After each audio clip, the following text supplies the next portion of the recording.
What's up, Fantasy Football Universe? It is the DEVY Mastermind of the FFU, SC Romero, and I'm here today with another DEVY Game Day preview. Have a good guest on the show. One of my favorite DEVY guys is very knowledgeable when it comes to the sport. We're going to talk the top 25 matchups and players you should watch out for right after the intro.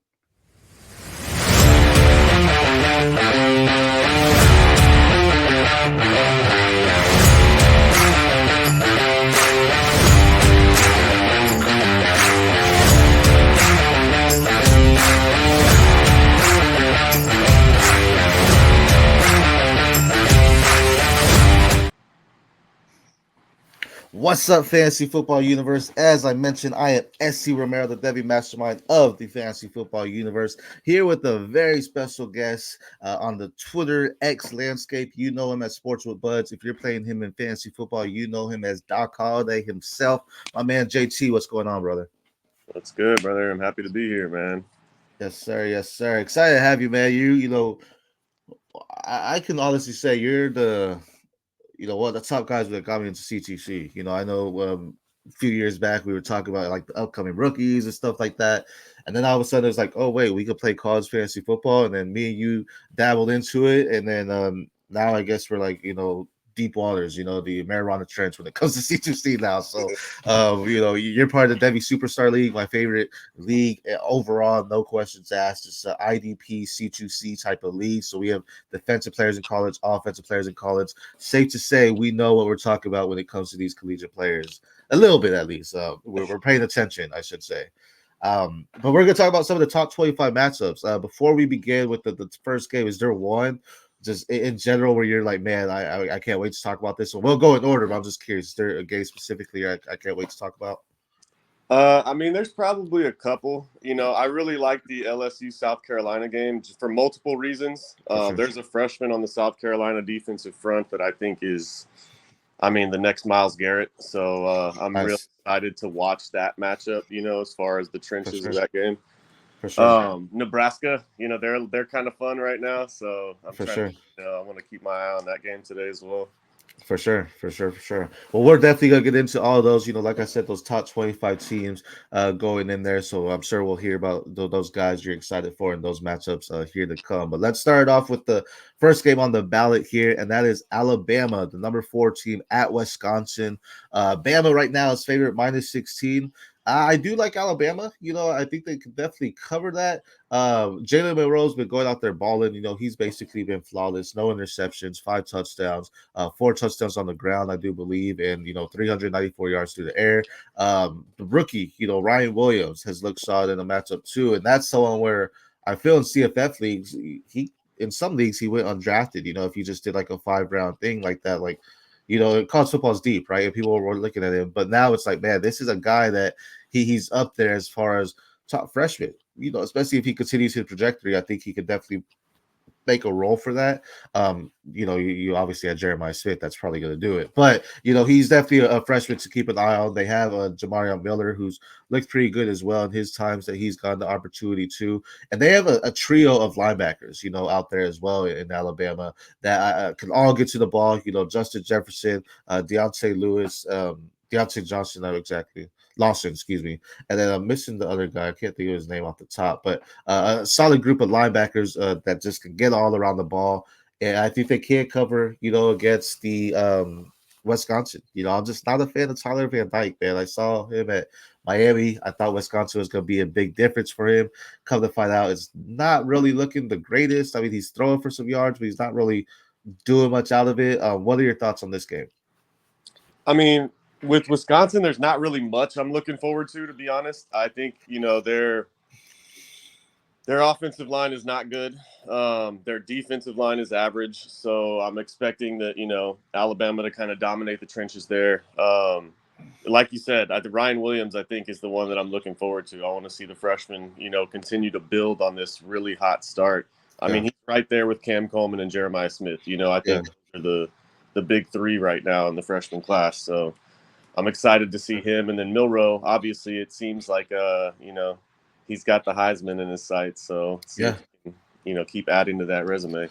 Now, with Ryan Williams, I did bring up Wisconsin's defense, but you talk about their trenches, how they're doing pretty poorly. They do have a solid linebacker in Jaheim Thomas, transferred from Arkansas, who was a lead tackler over there, and now he's over here. So I think that's really good for them because he's someone that they'll rely on to, shut it down for the running game for Alabama. And then talk about the secondary, Hunter Wohler. He's one of the top safeties for me in this class. And, he's just a Harrison Smith type of guy. He's a hard hitter and he can close in on the ball well. So if we see Ryan Williams hit up the secondary there, watch out for Hunter Wohler to lay out a big hit on him. Jalen Milroe, man, we won't get into details about Tua, but definitely what we saw, happen to Tua. We want the best for him, especially healthy wise. We know what he's gone through and the way concussions happen, man. It could be a dangerous game, right? So first and foremost, take care of your health. We definitely want to see you back on the field, but take care of your health. But talk about Alabama quarterbacks, Jalen Milroe, Mac Jones, Tua Tagovailoa, some of the latest Alabama quarterbacks from there haven't really slated it out. To sub Jalen Milroe is top 5 quarterback. To others, he's not even in the top 10. What are your thoughts on him as like an NFL prospect? Like, is he someone that he's probably going to enter the draft this year? Do you think he has a first round buy as far as our rookie drafts, or is he just someone where it's like, man, if he falls to me like in the third, I'll take the shot, but I really don't see much as an NFL prospect in him? I mean, I think he's got a lot of potential as an NFL prospect. He still has a lot of work to do, throwing the football, and that's everything from, setting his feet and his drop back. They run a lot of shotgun, a lot of pistol type offense. So I'd like to see him under center, just to show. And I know that's not as popular as it once was in the NFL, but yeah, it's a footwork thing, and that's why I want to see him under center, just to make sure that his feet are sharp. He's obviously elite running the ball. You could comp him to an Anthony Richardson. I don't know. I don't think his arm is like that as far as arm strength, but I think it's similar. You got a guy that can dominate in the running game, and he's strong enough as a passer that, what I mean, if you keep developing that, I think he's an NFL prospect for sure. For sure. Alabama is one of those teams where I think their quarterbacks are set up for success, almost like the Georgia, really. Like Carson Beck's nice, but I think that's more of a system. Like I don't know if he could go into an NFL scheme and just completely just change the team around necessarily, unless he has the weapons teams around him. Kind of feel like that's a lot of Alabama quarterbacks too. So any quarterback could thrive in San Francisco. So like Milroe went there. Oh shit, let's take that all day, right? But at the same time, if he goes to somewhere like, New York, maybe Carolina, New York, right? It's like, you have neighbors there, but that system doesn't look like it's really working, right? Like that isn't what we thought he possibly would be there. So we'll see. A lot he could do. He could definitely improve throughout the season. You think Alabama covers the spread, -16? Yeah. I think the Wisconsin. I mean, obviously Wisconsin's secondary is decent, but I just think they're gonna have a hard time stopping that Alabama offense. For sure. Let's go ahead and get into our next game then here. I do agree too. I think Alabama's just too good compared to Wisconsin all around. Alabama has pieces everywhere. And then let's go to the next one here. Oklahoma State at Tulsa. Oklahoma State's number 13.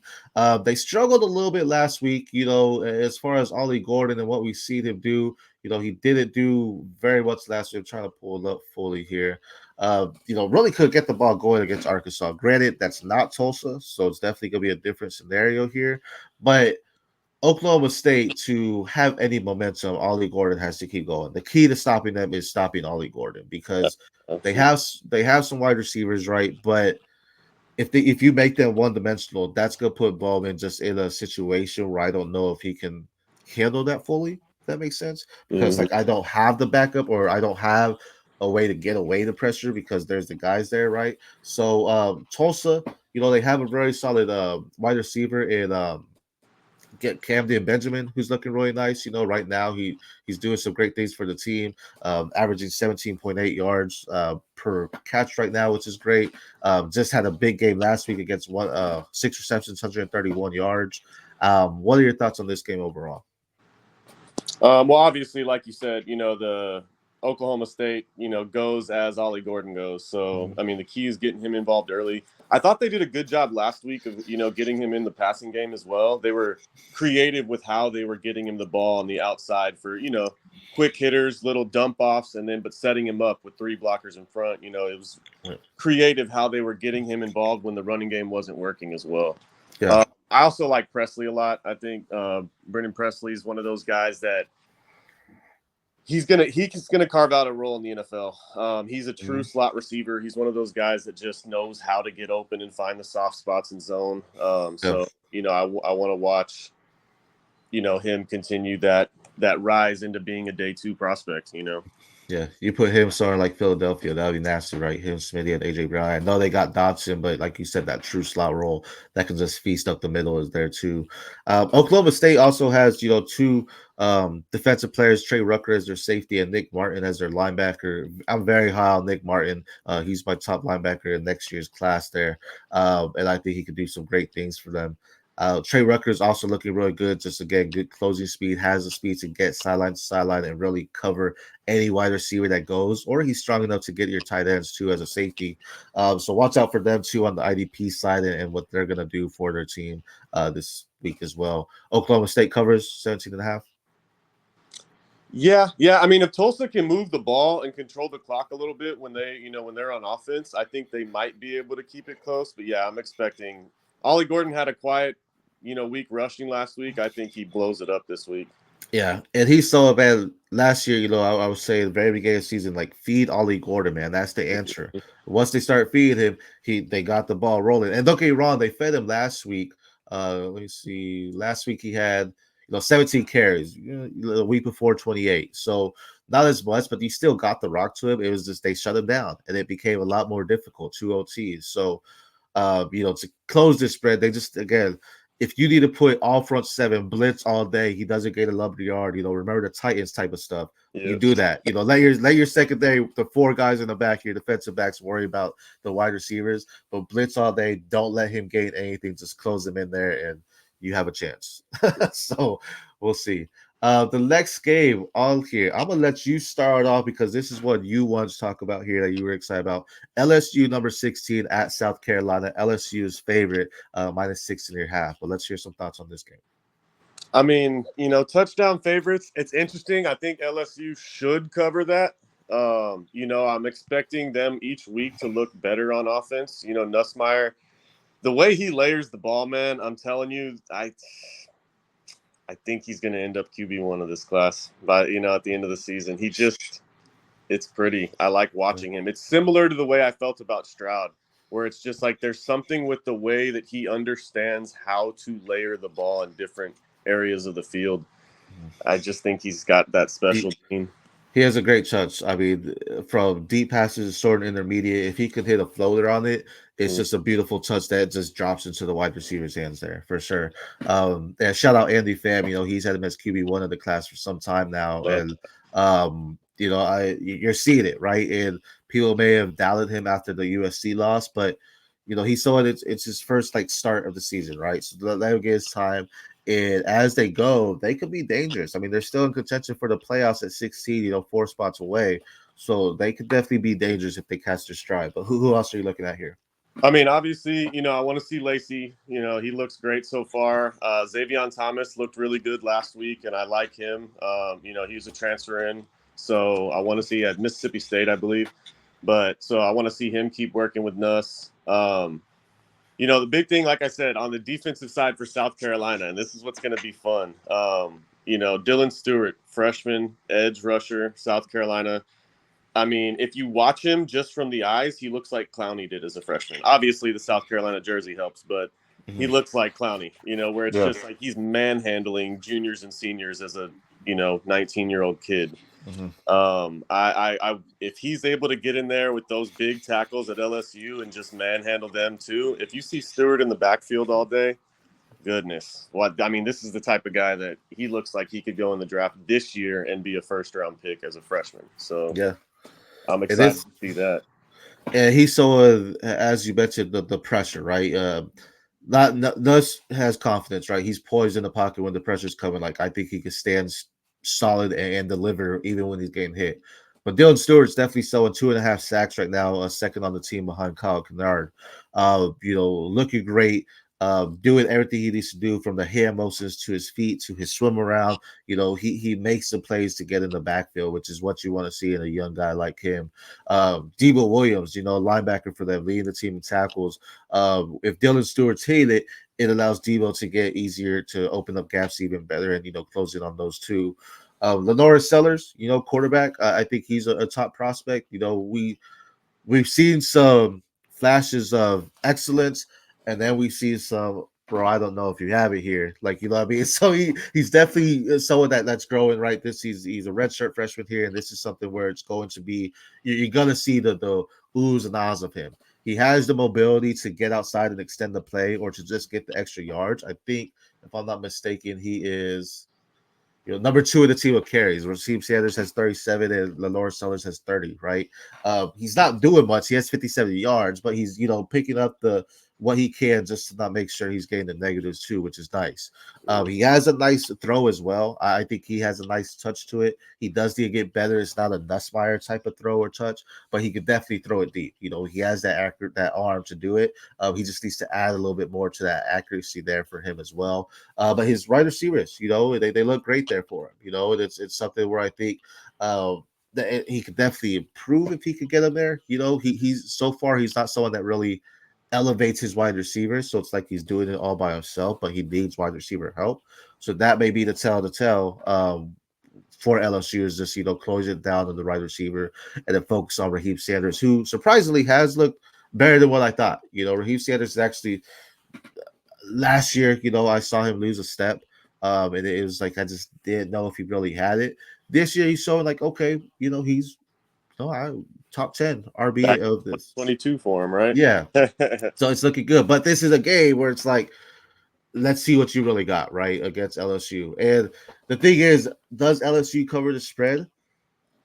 Maybe, but I also thought they were going to beat USC. So it's also like, I don't know if a big hit from a Dylan Stewart changes the tide. We saw Clowney. How did he get his number one pick? That big ass hit that he laid, and everyone around the world heard it, right? So that can happen, change the tides, and then all of a sudden, South Carolina just sucks the win out of LSU. I mean, South Carolina's key, like you said, on offense, it's with Sellers. I think they need to run that, the running game. It's all Sellers and Rocket, just kind of, you know what I mean, reading that. And honestly, I mean, it's smart because LSU, they're using Perkins a lot better this year than they did last year. Yeah. His hands in the ground a lot more, which I think is more natural for him. He's so similar to Micah Parsons, where it's like he can do everything, but man, he just seems to, his natural place is on the edge with his, with his hand in the dirt. So anytime Perkins doesn't have his hand in the dirt, I'm running at his side of the line. You know what I mean? I want him on his heels, and I feel like it's just a gain of 5 at least every time that way. So, that's like the chess match, I think, between, the South Carolina offense and the LSU defense, which I want to see how that goes too. Where like LSU, I feel they can beat them through the air. Where South Carolina, they're gonna beat them in the trenches. They're got to expose the middle for them. Because I just don't see the wide receivers at South Carolina necessarily stepping up to make the bigger plays. It's gonna have to be something within the first 6-7 yards of line of scrimmage there. Give or take to have them move it. And if they can, do it inch by inch, we may see South Carolina drain out the clock and then just take control. Mm-hmm. But covering, man, I'm gonna say LSU does not cover. I think it's a 3-point game. I think it's very close. I think LSU wins, but I just don't a touchdown. I think South Carolina could do a lot, especially at home. I think they can do a lot to make it closer to what it is. This is probably one of the top games we're talking about this week. Just because it's the SEC, solid teams, and So I don't think they'll cover. Let's go on to our next one. This one's an interesting one. Arkansas State at Michigan, number 17. Michigan favorite -22. This one's interesting because we saw Michigan get slapped in the face at the Big House last week against Texas, and we'll talk about Texas a little later. Arkansas State, they're 2-0 as well. They have a nice quarterback in Jalen Raynor, who's someone that can pass, but he's thrown some interceptions. Someone that can run. He looks fluid in his, escaping the pocket. But then, Michigan, they have a good defense, it's just Texas was too much fire last week, So, but against Arkansas State, they should be able to contain Raynor. They have a nice defensive front. And then Loveland. I think Loveland could expose their middle of the field and their linebackers there too. Who's their top receiver right now? That's their tight end, who making the case for himself as tight end one of the class. But what are your thoughts on this game? I mean, realistically, like you said, UT was a little much last week. Their offense just looks so well greased right now. They're rolling on all cylinders. But Michigan's defense, I'm expecting them to dominate. This is a bounce back week for them. I mean, the offense, I don't like Warren much at all. I mean, hopefully he looks better this week. If he doesn't, I mean, Alex Orji can't be that much worse throwing the ball, can he? Is it that Yeah, possible? Warren's looked for rough sure, so far, for sure. so I'd like to see them consider a quarterback change if he's not, getting what he wants in this game against a much lesser opponent. Right. But I mean, their whole offense as a whole, Donovan Edwards hasn't looked like himself. I wouldn't be Right. surprised if Jordan Marshall starts to get carries. They've had him at kick returner so far to start the year, but I wouldn't be surprised if they try to get the freshman some touches if Edwards keeps looking so flat, Yeah. Um, Someone says he should have came out this year just to make the NFL. 'Cause it's not looking so pretty for him right now. yeah, kind of, But I'm expecting Barham, that linebacker corps of Michigan, to really just dominate. That front seven of Michigan should control the game on defense. And talk about Orji, he's someone that he's been on my minor leagues, taxi, whatever you want to call it, for some time now. I've been excited to see him. Not necessarily as a better quarterback than Warren, as you mentioned. Warren's looked rough, but I think having Orji just opens up your playbook a lot more Mm-hmm. because he can do different formations or different options with your running back. I think that just opens up your running lanes more. It opens up your play calling more. The things you can do on offense just looks better with Orji in the backfield, I think. So I think that's something where they did. This is a game to experiment, right? Go out there and try some things here. Michigan should cover this one. I know like you said, this is a bounce back game, and I think they could go out there and just dominate. Jalen Raynor will get his, but I think he'll continue to make some mistakes here. Michigan will capitalize on those. Mm-hmm. Next one here is this is a good one actually too. Boston College number 24, excuse me, at Missouri number 6. Missouri favorite 14.5. Through 2 games, it's kind of been rough for Luther Burden, right? Him and Brady Cook just haven't looked as flashy as we thought, right? It was definitely competition of him, Tet as wide receiver 1. Now people are really elevating Tet, especially after the game he had yesterday. But what are your thoughts on this game? Because Boston College is rolling right now. Castellanos is looking great as a quarterback for them, and they have good running game too going. What are your thoughts on this game? Well, yeah, you nailed it. Castellanos, and then the running backs, Trayshawn Ward and Kai Robichaux. Like that rotation with the 2 running backs, Castellanos looks great. And really where BC's winning their games is in the trenches, man. Their offensive and defensive line looks great to start the year. This is going to be a battle. I think it might be the best game of the week that we're talking about today. I know Mizzou's favored by, more than 2 touchdowns. BC's tough, man. They look good this year. I'm hoping that this is a slobber knocker, as they say. Yeah, for sure. Mizzou's offense, Cook looks good. Cook looks like Cook. I'm not expecting too much. He looks like a Brock Purdy in college at Iowa State. Very similar. Yeah. He doesn't, do too much, but he's going to take what the defense gives him. He doesn't make a lot of mistakes. Yeah. I mean, Theo Weiss is nice too. It's not just Burden. Weiss is really good. So they've got 2 really good receivers on the outside, that I'm expecting, to do what they do. Nate Noel, running back. I think that's where Missouri goes this game. They want to establish the run early. I think Nate Noel's going to get a lot of carries in the first half as they look to kind of establish that run. This is going to be a battle in the trenches. Yeah. Both O-lines and D-lines are good. Yeah, Nate Noel's nice though. He was one of my DEVY not C2C by CFF buys this season because transfer from Appalachian State, if I'm not mistaken. Look great. He's definitely been something. They also have Marcus Carroll, who they have a nice little 1-2 punch with them going on there. So that's very nice. Theo Weiss, as you said, looks great too.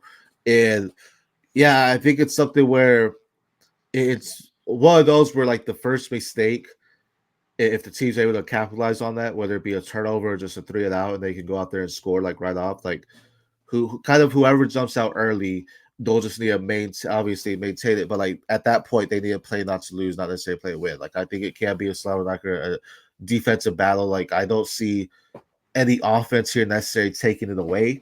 So it's definitely going to be closer. As far as Missouri covering the spread, no, I don't know if 2 touchdowns is. Yeah. I don't think so. It's going to be closer than that. You know, if anything, it could be 2 possessions, could be 10, but I don't think 2 touchdowns necessarily. I think Boston College could surprise them and actually close that. I can't, with it being at Missouri, I don't know if Boston College wins, but I don't see them losing by, 14 and a half here. So, Yeah. Next one here. This one's gonna be tough. Oregon, number 9 at Oregon State. Man, I've expressed my stuff on the CFB Nation show called the O. Oregon is looking rough, man. Oregon State is looking nice with what they're doing. Oregon, I mean, they're 2-0, so we're not gonna knock that away from them. But it just seems they don't have the electric energy that they once had on an offense. They showed signs of big plays last week against Boise State, but their offensive line has really struggled. It has been an issue for them. Dylan Gabriel has 7 sacks through 2 games. Last year they had 5 in the season. They are getting to him, and I shouted him out on the but shout out IDP Plus guy Billy Manziel, who's in our C2C home brevin there. He's like, I've been through the Gabriel experience, man, being a fan of Oklahoma, and I'm starting to see it. Like Gabriel, his passing is there, right? He has over 83% passing. He's hitting it, but it's not hitting it that the offense is necessarily moving in the flow that we wanted to, right? He's like doing these short dump offs, and it's not even dump offs where the wide receivers are separated. It's dump offs and they're getting hit. You know what I mean? So it's not like they're getting majority of the yards after the catch like we've seen or like we know Oregon utilizes their playmakers. And that's something that's missing. Evan Stewart had a great catch in the end zone last week. And then he was irrelevant. Like he didn't really do anything. He was great in the first half, have over 100 yards, and then he was gone. You know what I mean? So Trayshawn Holden looks good. He had a big play, but as I said that's something where I think it was the defenses got exposed. There was an open gap, and Trayshawn Holden shot. He took advantage of it. It wasn't necessarily a play drawn up by Oregon that made it. It was a defense messing up there. On the flip side, Oregon State, Jordan James and Noah Whittington for Oregon were supposed to be these electric guys. Oregon State, man, the battle, as you mentioned last game, the battles in the trenches. Oregon has Jordan Birch. They have Mateo Ukulele. They have some good guys on the defensive front. Oregon State has Jam Griffin and Anthony Hakerson, who are both just looking like, wow, who's Damian Martinez at this point, right? It's like they are looking both good. They are both averaging over 5.5 yards per carry. If they are rolling, Oregon's going to be in a tough position this week. And minus 17, because the way they played these past 2 weeks, I don't know if they cover this. This is at Oregon State, 3 hour or 30 minutes north of Eugene and Corvallis. This isn't just your run in the woods in-state. This is a battle for Oregon. It's the I-5 battle, the Civil War. Oregon State comes to compete. I've said it a lot that they can be 0-11. If Oregon's playing them, they are going to act like it is the national championship, and they are going to give it their all. I don't know if Oregon covers the spread. What are your thoughts on here? I mean, as far as covering the spread, I agree. I think it's going to be tighter. Like you said, those interstate battles, typically, especially when the teams are, somewhat closely matched up like this, I think Oregon State looks to run the ball, like you said, kind of control possession a little bit. Oregon, it's interesting watching their offense because Dylan Gabriel, his biggest weakness, I think, in comparison to Bo Nix last year in the exact same system, Bo Nix was really quick at getting the ball out. Like the ball came out of his hands in under 2 seconds a lot of the time. Mm-hmm. He got it into the hands of the receivers and let them run with the ball.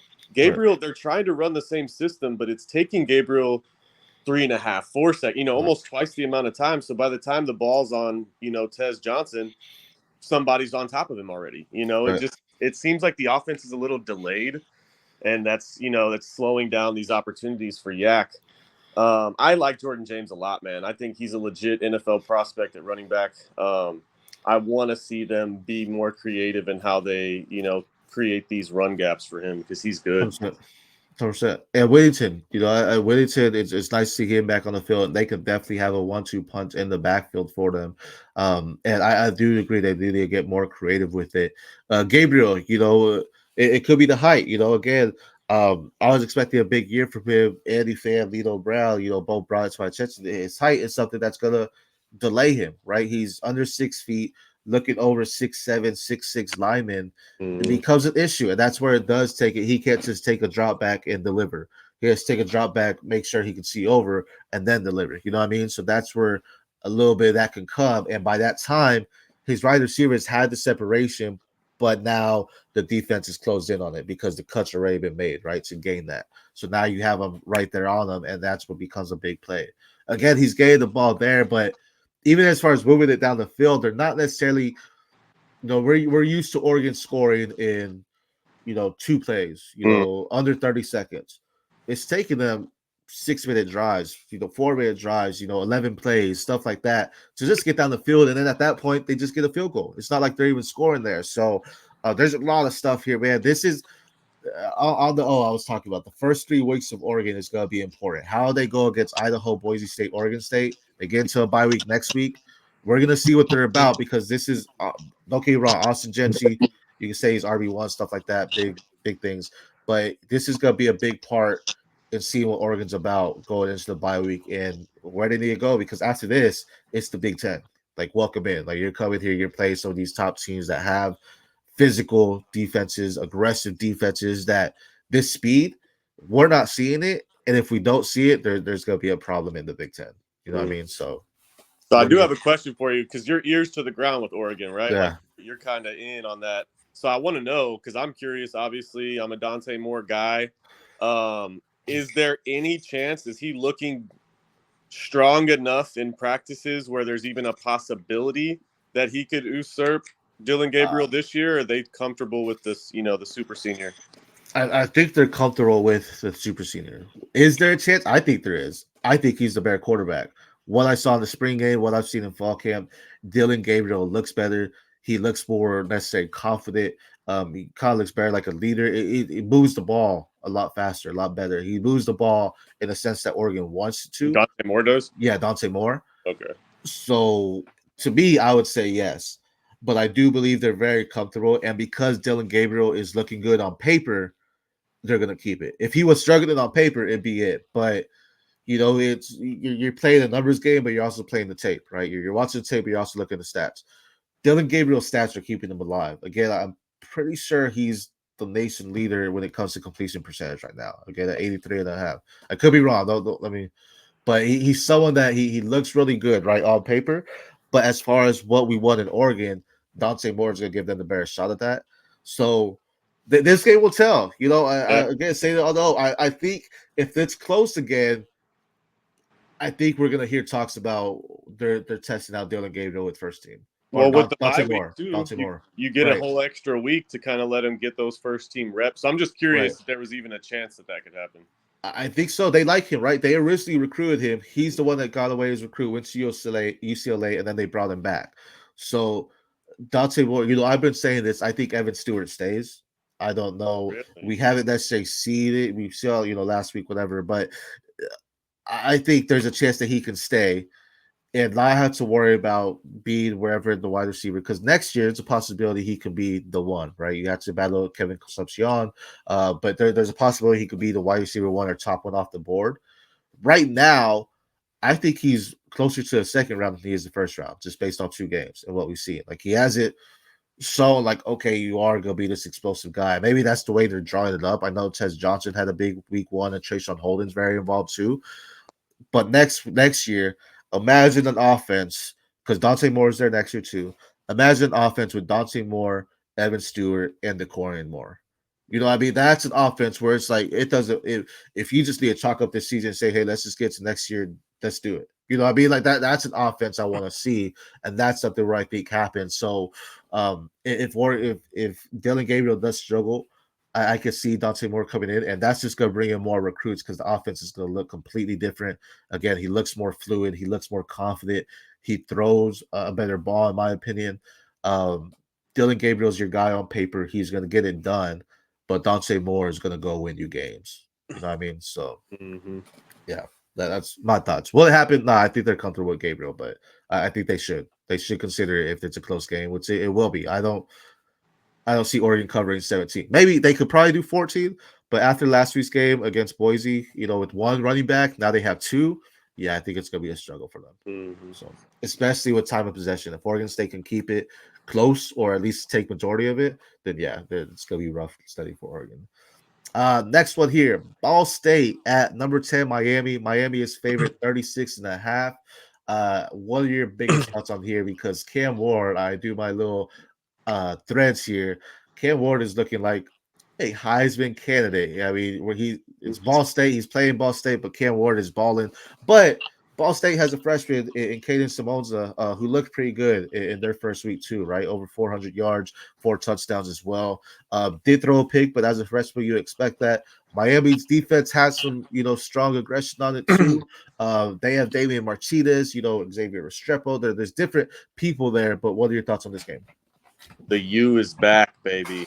Yeah, man. I'm not even a big Miami fan, but in general, it seems like the energy there is back. You know what I mean? The defense looks good. They look confident and swaggy again. Cam Ward is just. I mean, we've both been a big fan of Cam Ward for the last 2 years. It's awesome to see him really stepping into his own, and he looks in full control of that offense. Restrepo, Jacoby George. Another guy I really love is Elijah Arroyo, the tight end. He's a Sleeper. true move tight end. This guy's a Yeah. weapon on offense, bro. He's very good. I think he's a real NFL prospect. He's probably a round 3, round 4 guy, but similar to like a Jake Ferguson or one of those guys that goes in the 4th round and just becomes an NFL starter. He's good. He's good at everything. And Mark Fletcher, your boy at running back, like they're rolling on all cylinders, man. I think Cam Ward has that. He has what everyone kind of wanted to see from Shador. Your Cam Ward there's this utter He's bigger. self-belief that you can't break. Yeah, he's going to go out there and beat anybody. It doesn't matter. I think, talk about like just Shador real quick. Earned it, right? I'm not taking anything away from his game and where he's gone and how he's done things, but in a sense, he was given situations to go succeed, right? Especially Jackson State, going to Colorado beat. He was given those. He had to fight for it, but chances are, especially with his dad, there's no way he's getting benched, right? Cam Ward has had to earn everything from Incarnate Ward to Washington State to now here. He has earned his steps up, and he is consistently progressed. We know he's someone that could sling the rock, like a Jameis Winston, where like he could throw 100 touchdowns, but he can also throw 100 interceptions. Like he knows how to sling it that one, where it's not really much about the accuracy. He just has a phenomenal arm that he could get it, and he has solid receivers now to actually make him look really good too, right? So I do love what he's doing there. I mean, he's like you said, he seems confident in the pocket there. Solid group of guys. Damian Martinez, Mark Fletcher. Mark Fletcher, as you know, I've been a fan of him since he was a freshman, coming out of American Heritage. I just love the way he runs. He's a vertical runner that runs with speed and gets up and just, powers through as well. I said I always say Derrick Henry, but this guy's built like Henry and he moves almost like him as well, but he has some pass catching ability too.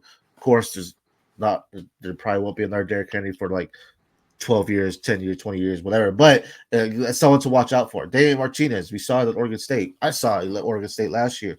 Solid runner, can get between tackles, also has the explosiveness to get outside. Because of those duels, it makes it easier for Cam Ward to just, again, feel that confidence in the pocket to say, hey, if anything, I know my running backs are outside and I can just throw to the flats and not get the hit there too if the wide receivers are being covered. One guy I was super high on, heading into the season was the edge rusher Ruben Bain, who's battled through some injuries. But speaking of some of their defensive front, Tyler Barron, 4 sacks right now. He's going out there and dominating too. He's using his strength to bully the blockers around and then get around to gain pressure on the quarterback there. And he's actually completing it too. So you love to see that there. And that's someone that for a freshman quarterback, he's going to make it rough for Seminoza there too. I like Seminoza at Ball State. I think, when they named him early that he was going to be a starter, that was someone I started targeting in my C2C and CFF drafts late because, like, this is, for those type of leagues, these quarterbacks at teams like Ball State, your not your top upper echelon D1, go target them because their schedule is easier and they'll go out there and ball. But this, unfortunately, is one of their tougher games where I think he does struggle, but he's definitely someone I would keep on with because I think it looks good what he's going to do in Ball State. But this is going to be a welcome to the NCAA freshman, type of game for him. And he's just going to get laid out, in the backfield a lot here. So, but no, I mean, 36 and a half. These games are always tough, and I talk about on every episode because anything can happen in college football. And like, is this too much or is this an easy cover? I don't think it's an easy cover, but I think 51-10 is possible. Yeah, for sure. With the way the Miami offense is rolling right now and Cam Ward, there's just a different. Did you see that video? I think it first surfaced a couple of years ago, but it was when they were at like the All 11 camp, I think, and it was Cam Ward and Shedeur Sanders, and Cam Ward was basically telling him, to step up, like basically have some marbles, just seeing that Cam Ward's always been that way. I don't know. There's that dog in him where I'm like, bro, I'm not betting against that guy. He's 51-10. Let's roll with it. They're covering. Yeah, no, that's fair. And to speak on that, like that goes to what I said earlier. Is like in there, he was like, bro, like I don't know if he said this exactly. He was like, bro, you were given this, like step up, man, like go out there and compete. Like Shedeur is like all good, man. Like I'm Shedeur Sanders, like I'm son of Coach Prime. And again, I don't know, like I don't know him as a person. So I don't know if this is like his true mentality, but that's what it seems like. Like he knows that's where this year I'm stepping into reality. Like, did I buy into the name or the player? I'm watching more tape on him. It's like, bro, I think I bought into the name.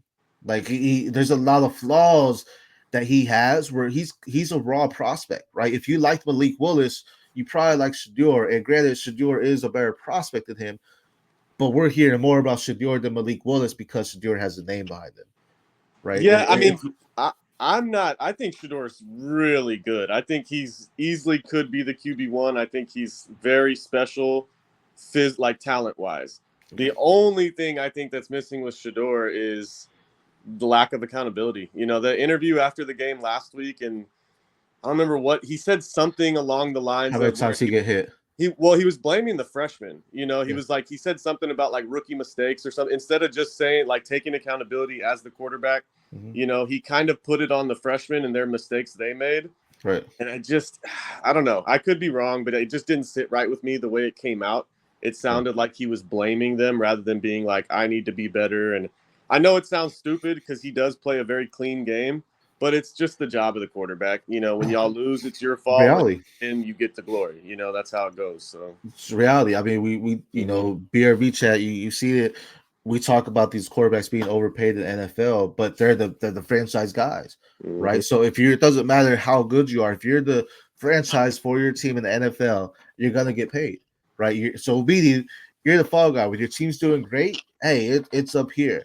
When it's not, hey, you're down here, but you're taking it. And you can say the line all you want, but reality is that's gonna get you out the NFL too, because the line's not gonna protect for you anymore. They're gonna be like, all right, bro, you will get hit. Like, shit, we're just gonna lay down. And that's a locker room of grown men, millionaire grown. It's like if you're not having their back in those post-game interviews, it's gonna fall apart quick. So I don't know. That's the only thing that kind of was like a red flag to me with Shedeur. But I still think he's awesome. I would happily draft him in the first.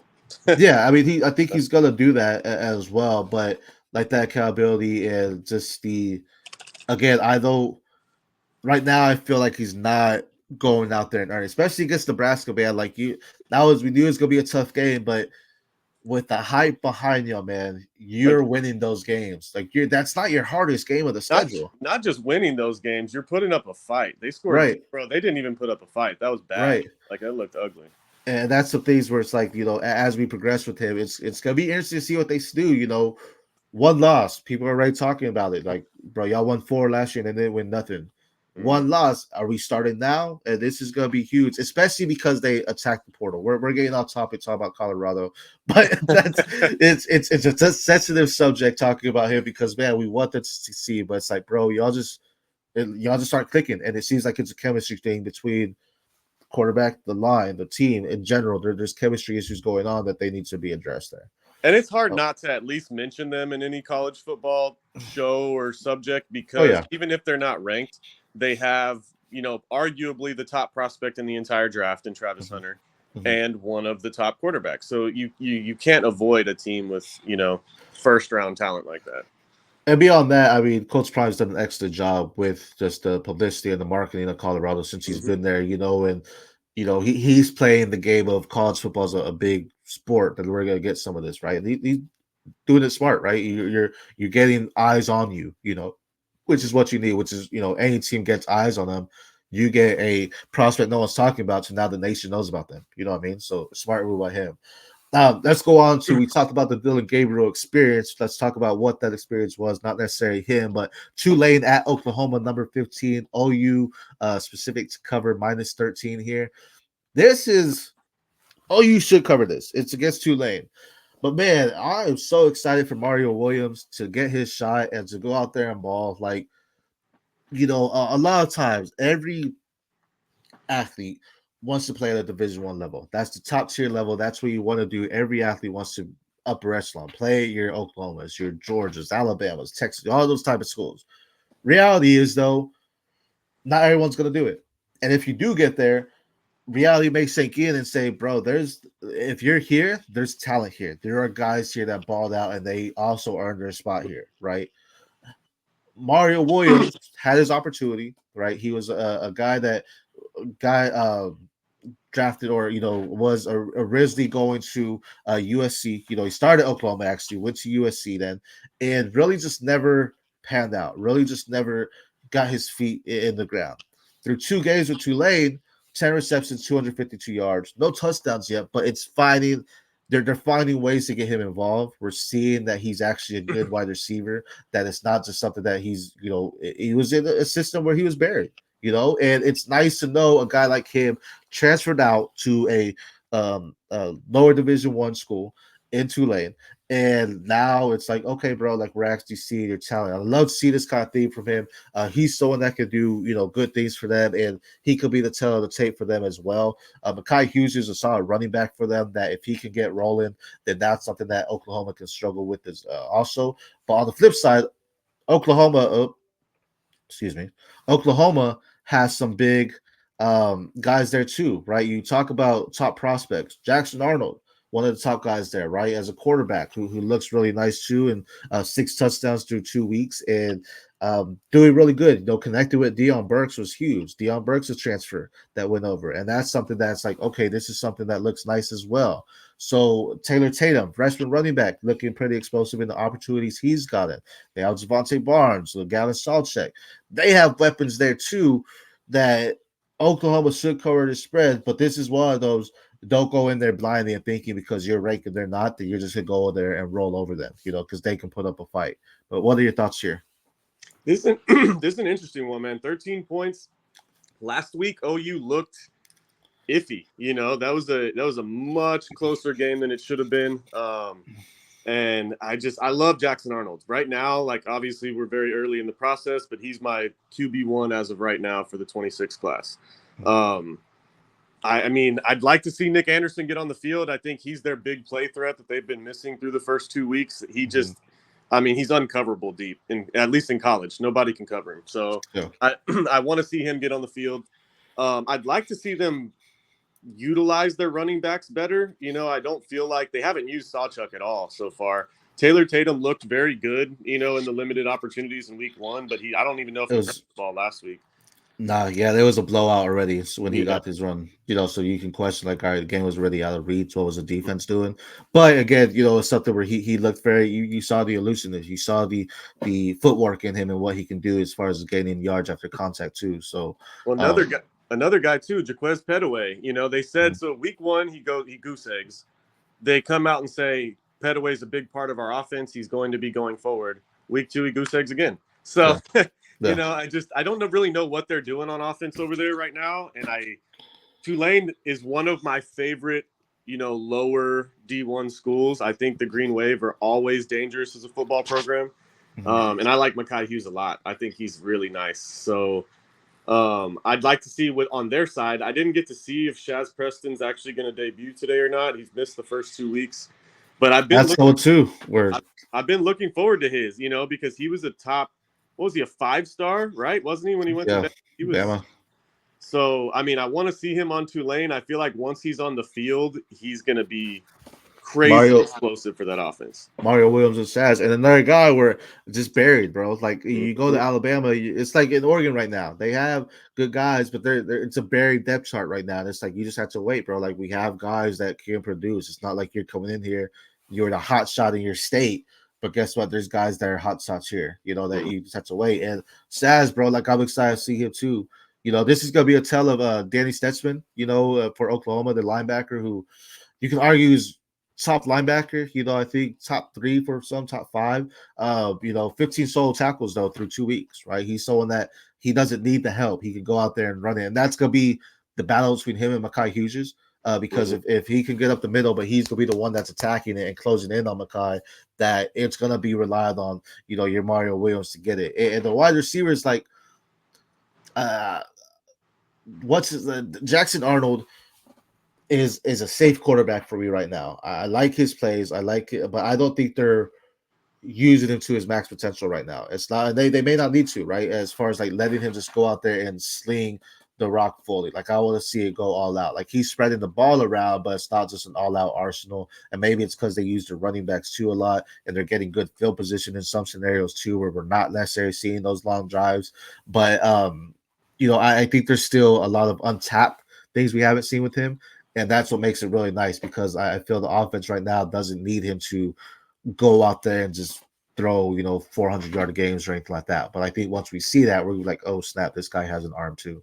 I mean, they're missing Nick Anderson. Once Yeah. he gets on the field with Jackson Arnold, the big play, they're going to open up entirely. Like that's one of those things. It seems like they're missing that entire dynamic from the offense right now. They don't have a guy who can beat anyone deep. Yeah, that's So fair. I want to see Nick Anderson get healthy because him and Jackson Arnold, just on paper, it's a match made in heaven. Yeah. I want to see them on the field together. And in the SEC, that's someone where you're going to need that because whenever you can get the top off the secondary, you take that shot. And if because in SEC, any shot you get to score on a quick play like that, you take that shot. And if that's something that gets Oklahoma rolling or leads early in games against the SEC because they take the first deep shot to Nick Anderson, that could be big things for them. Mm-hmm. Oklahoma covers this, right? Man, that's a tough one. Yeah, I'll give it to them. They had a close game last week. I don't think they come out and let this one stay as close. But Tulane's good, man. I don't ever want to sleep on them. I'll say OU does cover, but barely. I think it's at home. That's where I'll give them the benefit of the doubt. It's in Oklahoma. So had it been in Tulane, I'd argue more so they wouldn't. But because it's at Oklahoma, the crowd there is just going to be in favor of them, right? So I think that's a reason why they could. Next game here, we talk about Notre Dame, number 18, who got slapped last week at Purdue. Notre Dame favorite -7.5. I think we want to say it right, but man, at the same time, Notre Dame, if you're a fan of the Fighting Irish, you are chasing the leprechaun right now because you're trying to find some luck here. They're just not looking good. We saw Riley Leonard. It was like, okay, you have this quarterback. One of my coworkers actually joked with me. It's like we're basically Sam Hartman 2.0, just an old veteran quarterback that isn't nothing to necessarily get excited about. Like, can he get it done? Sure. Is he gonna get it done? I don't know. You know what I mean? So it's very hard there. Bo Collins, Jaden Greenhouse, Chris Mitchell. The wide receivers are looking okay, not looking great. Jack Kaiser's a top linebacker for them. The running game, Jeremiah Love looks nice. That's probably something they do have going for their offense. Purdue, on the other hand, they look pretty good too. And it's someone where, if Notre Dame would have beaten Northern Illinois last week, I could say Purdue, they'll win this week. But at this point, I don't know. 7.5 is really close. Where it's like I just don't. At Purdue, you're not even at home. I don't know what to think about this. What are your thoughts here? I don't. I'm not a Riley Leonard guy. You know that. I never was. I haven't been. But Notre Dame's a much better team. I think Northern Illinois is underrated. So I know, obviously, I didn't expect them to win last week, but I think they're a good football program. So Notre Dame's going to cover this. I do believe that. I think Leonard has to bounce back. It'd be crazy if he just looked, the wide receivers are too good, man. Like, Greathouse is great. Bo Collins, transfer from Clemson. he's, I mean, somewhat been the de facto wide receiver 1 through 2 weeks, and he's good. He's very good. So Riley Leonard just needs to get his act together. Yeah. They should cover this for sure. Jeremiah Love and Price. Price is the other one, right? Their duo. Yeah, Yeah. both of them are fantastic. So they have a freshman too in Kyron Young who hasn't really gotten a lot of touches, but that's because of how good those other two running backs are. You know, they're building a stable in Notre Dame as far as their running back core. So Agree. There's they Abby. should cover for sure. I want to ask this just because this is a college show here, but someone asked 6-point pass GD, Goff, Stafford, or pick up Fields. You get Goff. He has on and raw. I'm gonna say that Stafford, no Puka. I like Cup there, but 6-point Goff should be the guy there. But we're gonna get back to college football. Your thoughts here? Would you say Goff or Stafford or No, pick I up agree. Fields? Yeah, Okay. totally. So ask us college football questions, Abby.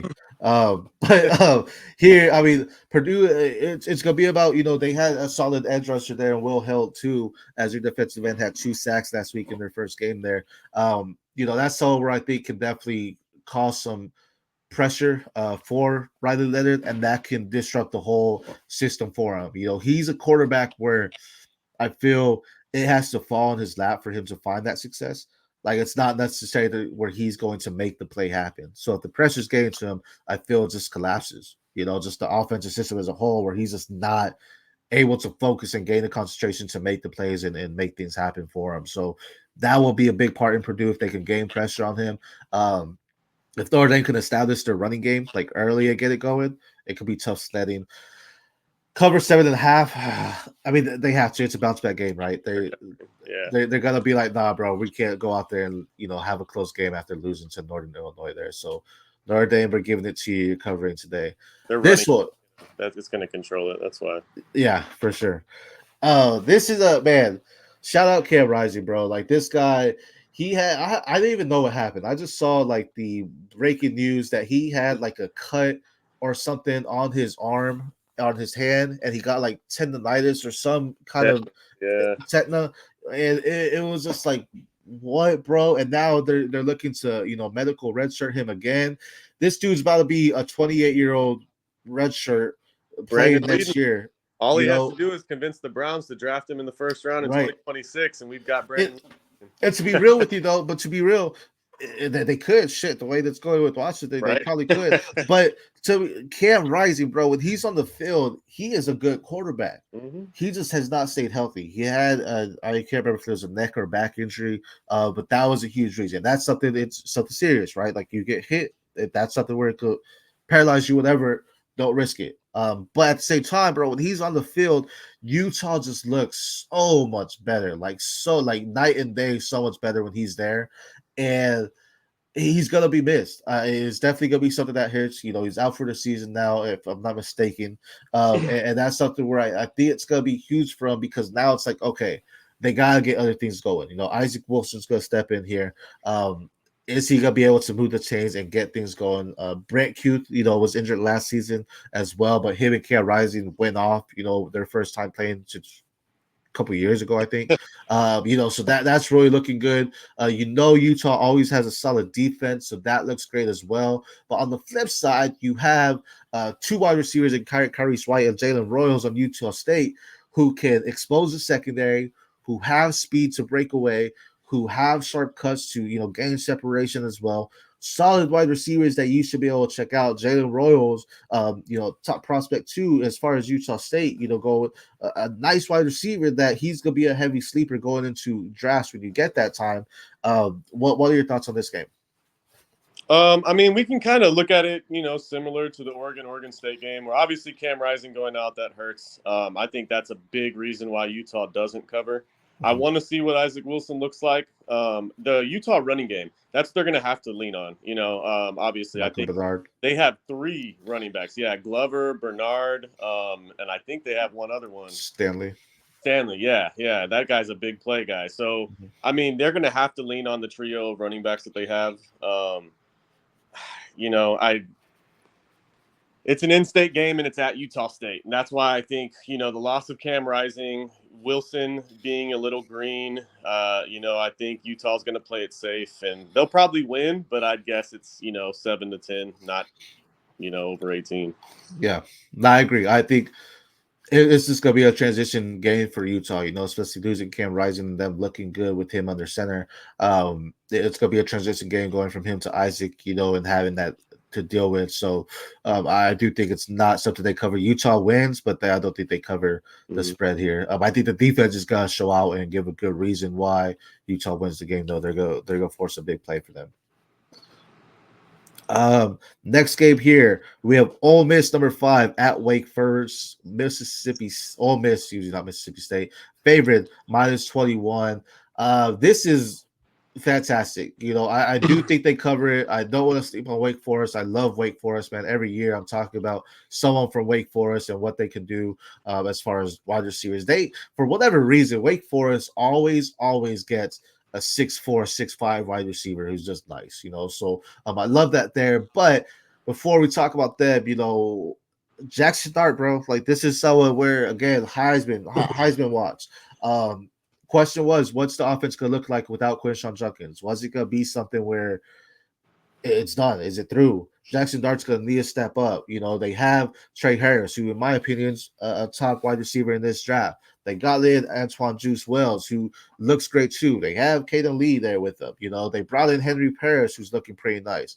Jackson Dart has established, look, man, Quinshon Judkins is great, but this is my offense, and now I'm running it. And he is balling. If I'm not mistaken, he's leading the nation in passing yards at 795.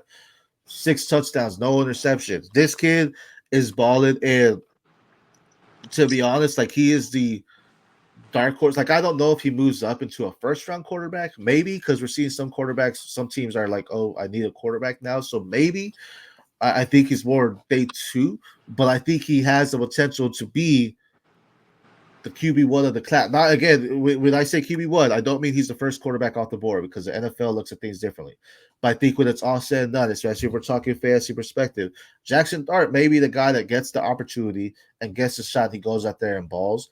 Like if New York gets him and he has Malik Neighbors there, I think that could be a huge transition for the offense compared to them getting like a Carson Beck and playing it safe.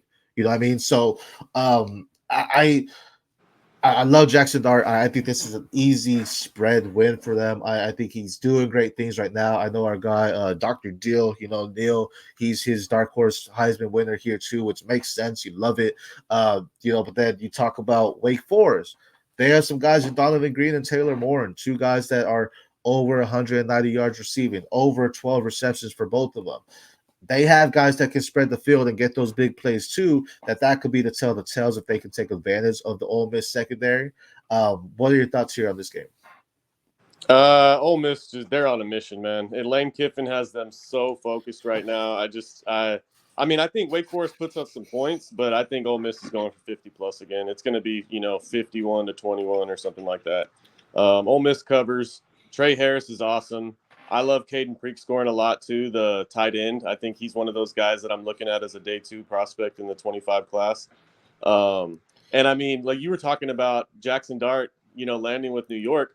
Imagine it just in some, crazy world where New York takes Dart in the first, they end up with Prescorn in the 4th, Trey Harris in the 2nd, and then you go take Judkins in the 2nd and Trey Harris in the 3rd or whatever. I'm not saying he's the 3rd round pick, but if they somehow just put all of his former college teammates around him plus neighbors, all of a sudden that New York offense looks different. So, I like Jackson Dart a lot. I think it's a good call that, Dr. Deal made with him being the Heisman guy. Lane Kiffin's not going to shy away from running up the score. So Dart's stats, he's never going to get benched early or, he's going to be given the opportunity to throw for 400 every week.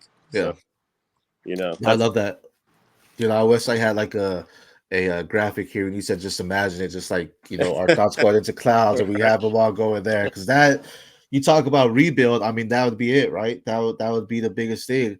And to be, that Dart as a first one, if they do that, I really think he winning the Heisman will definitely help, right? And again, I know the hype's around Shador, but bro, like these other guys, you're talking about a guy that's in the SEC and balling. Like he's gonna do, and like you said, they're on a mission. To some, they were the favorite to win the SEC outright, and I think it's very possible because Ole Miss right now seems to be clicking on every avenue, where every other team outside of Texas looks strong too. But every other team, I feel we're seeing some slight flaws, like whether it be in the running game or the passing game or defense or the front seven, whatever. There's some flaws somewhere where it's like if a team exposes that, they take advantage. So right now, I think the two favorite in the championship is gonna be Ole Miss and Texas. They're just two teams that are performing at a flawless rate right now. Granted, the competition hasn't necessarily been there quite yet. You can argue Michigan against Texas, but it's like these are two guys where I think that it's going to be very nice to see them go. Man, I'm that's gonna be my thing. I'm gonna hype it up. Jackson Dart to New York, bro. You put him with neighbors and have something like that. That could be phenomenal there. And then you get Quinson. Imagine you don't even need Quinson. Imagine if they get Jency in the second. You Yeah. know what I mean? You I was if you just run saying back, Judkins, yeah, another Ole former Miss, teammate. Yeah, yeah. But and then again, God, that would be the New York Brian Dabble, bro. Take notes. This is you what you just need to got do next options year. because Trey Yeah, Harris and Juice Wells are going to be in the draft this year. yeah, Pre-scoring the tight ends in the draft this year. So it's just his whole offense is going to, you can basically talk to him and be like the same thing the Texans did with Stroud when they got tanked up. The mm-hmm. same thing the Bengals did with Jamar Chase, and the year before, Joe Burrow straight up said, "I want T. Higgins," and they drafted T. Higgins. Yeah, So it seems like the NFL's starting to think that way. Let yep. me go get my quarterback's favorite guy. You Right. know, so I would like to see New York do something like that for sure. Especially then if you already have a connection, it's like, bro, I don't need to worry about the off season because I know you're already connected. Like that.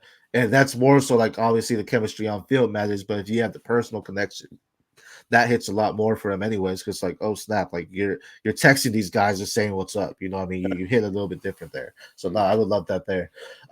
Let's talk about this next one. This one I think is I don't like to say the blowouts, the big ones, but this one I think is easy covered. UTSA at Texas number 2.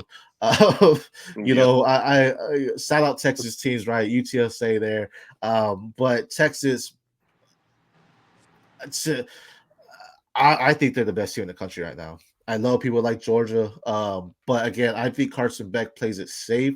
Where Ewers is out there balling, man. Quinn Ewers is out there just.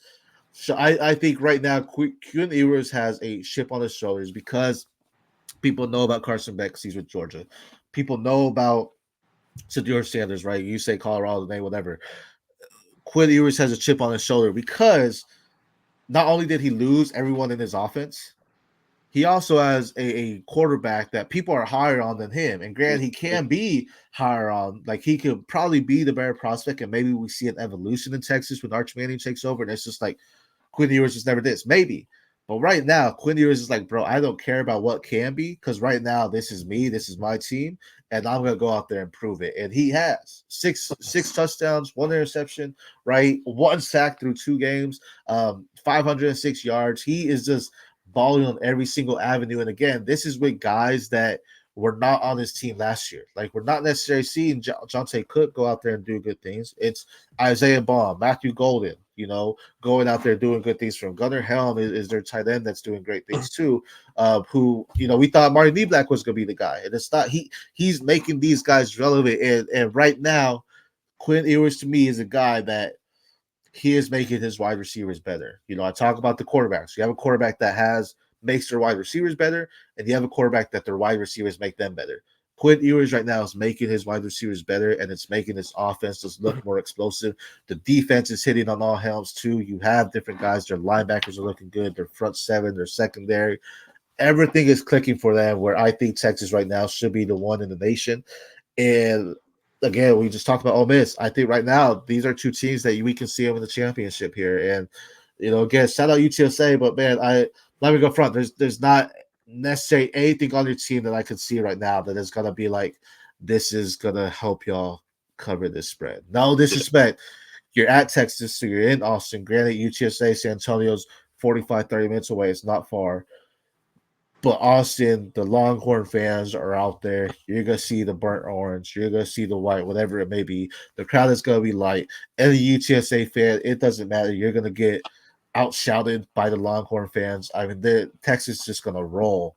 And sorry, I don't like to say that because anything can happen, but I just don't see the option there where UTSA does something. But what are your thoughts here?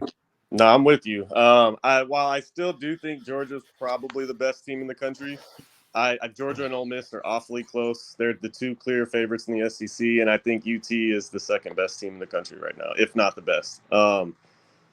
UT's awesome, man. I mean, speaking on their offense, I will say, so Quinn looks great. A big growth from last year to this year. I've never been a fan of his throwing motion. I'm still not. I think it's ugly. It's like the Sean Marion jump shot of quarterback throwing motions, For but sure. hey, he's getting it done, and that's what matters. You know what I mean? His footwork in the pocket, the way he's stepped up in the pocket this year and kept his eyes downfield, has just been phenomenal. I mean, the touchdown pass to Gunnar Helm last week was awesome. It looked like, I mean, that was an NFL quarterback right there, through and through. That was beautiful. Gunnar Helm, man, he's been huge so far for UT. He looks so much just from the eye test.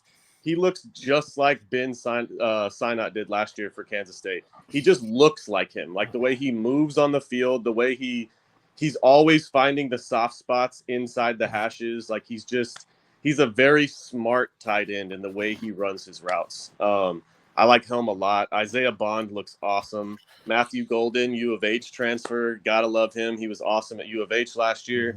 Love to see him thriving down in Austin. Shout out Houston. Yep. I mean, they're rolling on all cylinders, man. UT looks special. Their running backs, they have a stable of running backs. Jadon Blue might not even play this week, and he's fantastic. The freshman, what's his name? Jarrett Gibson, fantastic. They're rolling, bro. They might have the best linebacker in the country. Like they're just Freshman, we didn't talk about Ryan Wingo. Wingo looks good fantastic. too. Yeah, they're just so it's just they're just hitting on all cylinders right now, and it's gonna take more than just a 3-and-out or more than just a couple turnovers, I think, to take them out. I just think their confidence level is something new. And going into SEC this year, they had a lot to prove, right? They had to go in there. They were in the playoffs last year, if I'm not mistaken, right? They were 4. They didn't get to the championship, but I think they lost to Washington, right, last year. So they have something to prove, right? They won the Big 12 and they're going there, and now it's like SEC. Oklahoma went with them too, and now you have A&M there still, so you have a lot to go in there and say, look, man, we belong with the best of the best. We belong, arguably SEC is the best, right? So we belong here. We belong in this top conference. We belong with y'all here, and I think they're just dominant. And Quinn Ewers, I think, making the case as QB1, for it, that the motions, like you said, escaping the pocket, bro. I broke it down in my DEVY Dash with him. You can see it on the FFU Twitter there. But it's like there was one play where the pocket's collapsing and you see a slight gap just open up. And he comes out into the gap and then he just delivers. I think it was a touchdown pass, maybe, that you're talking about to Helm, if I'm not mistaken. Yeah, the way he steps up, man, he looks fantastic. He looks like Stroud or one of those guys that he's not running, but he's moving in the pocket like a veteran, I love just to extend the play, not your dual threat quarterback because he's not gaining you yards on the ground, but he knows how to extend the play and keep it moving. And then again, it allows his wide receivers to get open, and he has the touch that he'll get them the ball. He's a very underrated athlete, though. Like I'd bet anything at the combine, Quinn Ewers is going to run like a 4.6, 4.7. Like it's not going to be a bad time. They're going to be surprised that he's like a very underrated athlete. Well, I mean, coming out when he was a freshman too, he was a 5-star prospect. I'm pretty sure he was the QB1 in the nation when he came out, right? And a lot of these happened. Yeah, and he saw it exactly over Caleb, but he's staying there. And maybe it's because he just wants to show, look, bro, like I'm gonna make sure Arch Manning has to earn everything. Like, and when he steps on the field, he's got to come out here and completely ball. But they're staying up. Manny, you talked about Jared Gibson. We still haven't seen much of Cedric Baxter. You still have Johntay Cook, Ryan Wingo. Arch Manning arguably is set up for success, that if he goes out there and flaws, and it's like, bro, all right, we need to find someone else here. But I mean, I like them. This is an easy spread cover. Yeah, they're gonna put up 50. But speaking of the 2, let's go to the 1. Georgia number 1 at Kentucky. Georgia favorite minus 22.5 or 22. Excuse me, not 22.5. Georgia's. It's at Kentucky, man. Brock Vandagriff, this could be a revenge game for him from, being at there. He hasn't done what I wanted him to. I had big things for him with his wide receiver room and Jamari Macklin, Dane Key, Barry Brown. It just hasn't looked as pretty as I thought it would with Brock Vandagriff because I knew he had an arm. I want to see him spread the ball, but they're really not necessarily doing that as much. Their running backs look kind of meh as well. They have a good linebacker, Deion Walker there that can do some good things, and Derek Jackson as well. Georgia, though, just has every except the wide receivers, because I feel the wide receivers in Kentucky are better. Everything else, though, in Georgia are just better overall. So I think this is a win for Georgia here. This is going to be something where the defense, I think, can just shut down Vandergriff completely, and that just hurts the wide receivers in general. Their front seven can gain pressure on him, and he's just not going to be able to extend the play as he wants to or make the plays as he wants to as well. So that's going to be huge. But what are your thoughts here on this game? I mean, that's really what it's going to boil down to. Can the O line protect Vandegrift in this game and give him the time for Barry and Brown and Dane Key and Macklin to get downfield? So I think that's the key for Kentucky. They're not slowing down Georgia's offense. I don't think their defense stands a chance. Carson Beck, I know he's basically Jared Goff, and I don't think that's a bad thing. I Yeah, think Carson Beck's an NFL quarterback. And he's a Jared Goff level NFL quarterback, a I like quarterback you that. can win with. Yeah, I think their wide receiver room is underrated, man. Dylan Bell's going to be a day two, I promise. By the end of the season, that guy's going on day two of the draft. London Humphreys is good. The Vanderbilt, right? Transfer. yeah, London Humphreys is very good. Their tight end room too. Lucky and Delp are both so nice, and then they have Urasek, who transferred from Stanford and is barely even playing. That's yeah, a senior who's one of the more well-rounded tight ends in the nation, and he's barely getting on the field because Lucky and Delp are so good. yeah. So the running back, we know about the running back room, 5-star after 5-star, whether it's Branson Robinson or whoever they're throwing out there, Trevor Etienne. They've got nothing but studs in that backfield. I think Georgia runs over them. We did see Trevor Etienne take more. Nate Frazier did get a little banged up there too, and Trevor Etienne came back from injury. So see what he does. But Nate Frazier, I think he made it clear he's already one of the freshman class. I mean, I think he's just someone that dominates. And some reason Georgia's just they're just having bad luck with their running backs getting injured. One after another one is. But this is something where I think you watch out for him because he's definitely, if he's on your DEVY board, I'm going to pick him up right now because I think his value will just increase, especially at Georgia. He's better than Branson Robinson. Branson Robinson I love too, but right now the injuries scare me. Where even if he gets that 1 year, I don't know if it's enough to an NFL team to take him, outside of day three. Where Nate Frazier, there's still a lot of time left where I think, he can elevate to being a top running back and possibly first round pick in the future. But there's some big things for them too. Their wide receivers. Carson Beck, I like that golf comparison because it's not, like I said earlier, he's not ooh ah. Like you're not just throwing marbles out. He's not throwing you a 60-yard bomb. Can he? Yeah, possibly, but you're not going to see it as often. Mm-hmm. He's not going to necessarily escape the pocket and just look nice. It's going to be like, oh, he got out the pocket. You know what I mean? He doesn't make mistakes. He plays Yeah, very clean football. He spreads the ball right. around. He looks like Goff just from the eye test. Yeah, that's a fair comparison. I like that. This But is the week Etienne breaks out too, unless he's still in the doghouse. But as long as he's all good with the coaches, I think Etienne goes for over 150 this week.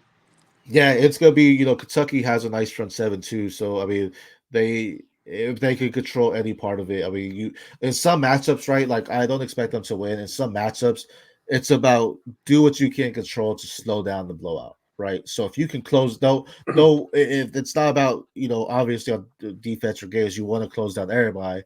But it's like just focus on shutting down the running backs and let the wide receivers gain some things. But if you can shut down the running backs, make them one dimensional with any team really. But that's something where it's like this is a team that if you can slow down Georgia's running backs, you have a shot, and that's what you want more so. But if you let them all run wild, then you let the Georgia running backs go, then they open up their play action. Now they're taking shots downfield, and the wide, so it's just a snowball effect at that point. But Georgia's covering this. I just haven't. I was big on Kentucky going in, man. Like I said, Brock Vandagriff, he was a transfer from Mm-hmm. Georgia. Has a strong arm. He looked nice, but he just never got a shot right. Beck's balling. That's understood. But it just hasn't been. I see why he hasn't started or was in competition necessarily. Like, it just hasn't shown out, and it's very disappointing to see that because the wide receiver room is nice, and I think Kentucky has an underrated wide receiver room, but unfortunately, their quarterback isn't showing it there. So. Mm-hmm. Georgia covers. Next one here. This is an exciting one.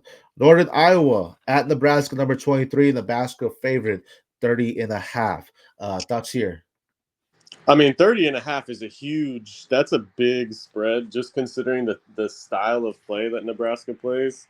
Um, I don't know if they cover. I mean, I think Nebraska wins, but I think that it might be like 38-10, similar to the Colorado game, where they end up not, they win by 28. So I love Nebraska, though. This offense looks fun right now. Isaiah Nayor, transfer from Texas, goes up to Nebraska with a freshman quarterback and looks like a monster. So Rayola's just got all the vibes around him right now. I know a lot of people have mixed feelings about the little baby Mahomes look that he's doing, but I love it. That's what you want out of your guys. You want your quarterback to look up to the greatest quarterback in the league and try to mirror everything he does. You know what I mean? I think that's Right.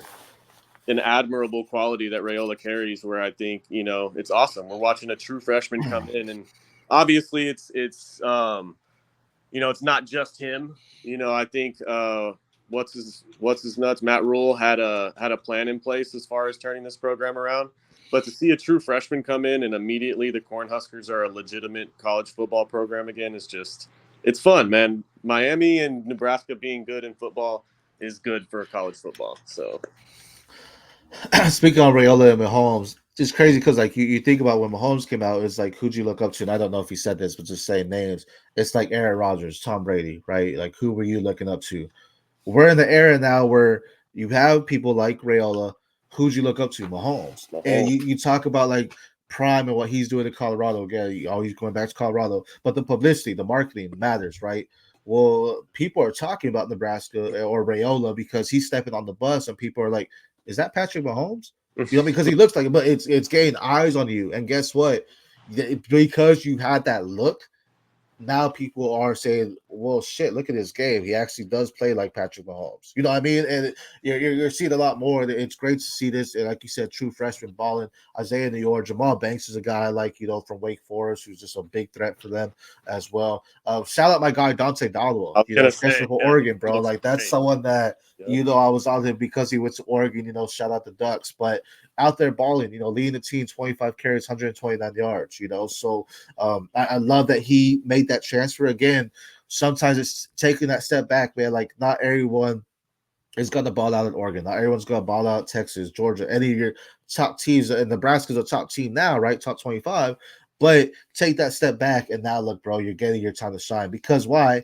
You're not as buried.